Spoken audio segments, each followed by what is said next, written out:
said, and after critics blasted NBC's version of the call, this story has now been changed to reflect reality. Joining us now, our C.L. Bryant. He is a former NAACP chapter president, creator of the documentary Runaway Slave. Fox News political analyst Juan Williams has written a new column about the case.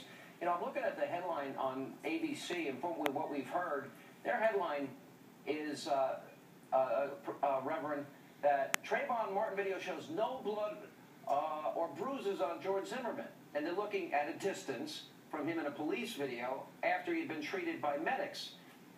Does this sound like the media is looking to spin this? Well, yes, of course, the media, the liberal media particularly, is always looking to spin it. But this is one thing we do know, that justice will have her way in this particular case. But, Sean, this thing has turned into a real mess. And if we don't allow reasonable heads to prevail in this powder keg can truly explode in Florida. Reverend, you said that Reverend Jesse Jackson and others are exploiting Trayvon Martin's tragedy to racially divide this country.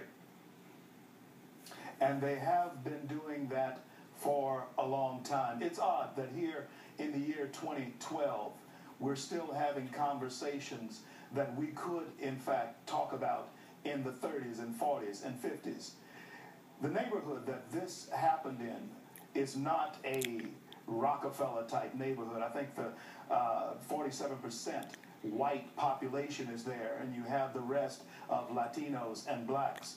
So it is not what it's being portrayed as. However, this is a very tragic and very difficult situation. Very tragic. And that's why reasonable men should, in fact, prevail. You know, and we've got to get to the facts. What bothered me here is a rush to judgment, and now we know there are eyewitnesses. You know, we didn't know in the beginning that there were witnesses from the first night that said that Trayvon was witnessed on top of George Zimmerman, punching him and beating his head into the cement. That is now on the record as testimony that had been given.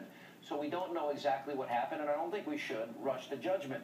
Juan, you're quoted in today's Wall Street Journal in an op-ed you put out there, and this raises a profound question. What about other young black murder victims, you wrote? You said, you know, nationally, nearly half of all murder victims are black, and the overwhelming majority of those black people are killed by other black people. Where is the march for them? 90% of black people in this country who are killed by other black people. And so it's a daily tally of carnage, Sean, in cities like Chicago, Philadelphia, Baltimore. It's unbelievable. Some of those stories don't even get in the paper. They just say, oh, it's these gangbang kids shooting each other. But that's the real tragedy. I mean, I don't understand why the civil rights leadership doesn't respond to that crisis, but they are all running to the Trayvon Martin case. I agree, it's a tragedy, and I disagree with you, by the way. I think the video is pretty explicit in showing that there was no gash to the back of his head. You can't see that.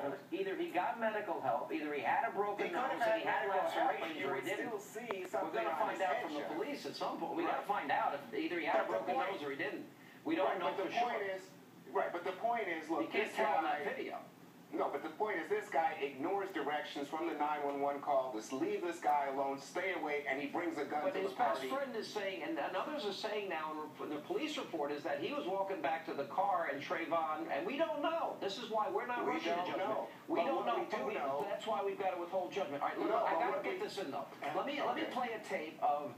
You know, I found the comments of Congress. We all agree that we need to get all the facts here. And I said this from day one. In the end, this might turn out to be the mindset of George Zimmerman, which thought he saw a young man that he wasn't familiar with in the neighborhood reaching for his waistband. It's a mindset.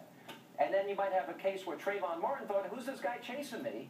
And that those two mindsets would make this a tragic accident. And I said that, and liberal media outlets attacked me for it. But listen to how irresponsible some people on the political scene, members of Congress, on the House floor earlier today. Trayvon was hunted down like a rabid dog. He was shot in the street. He was racially profiled. Just because someone wears a hoodie does not make them a hoodlum. I really, personally believe this is a hate crime. By next week, we're looking forward to getting $1 million for the capture of George Zimmerman. Jeb Bush helped pave the way for this senseless tragedy. This investigation is laced with racial profiling, lies, and murder.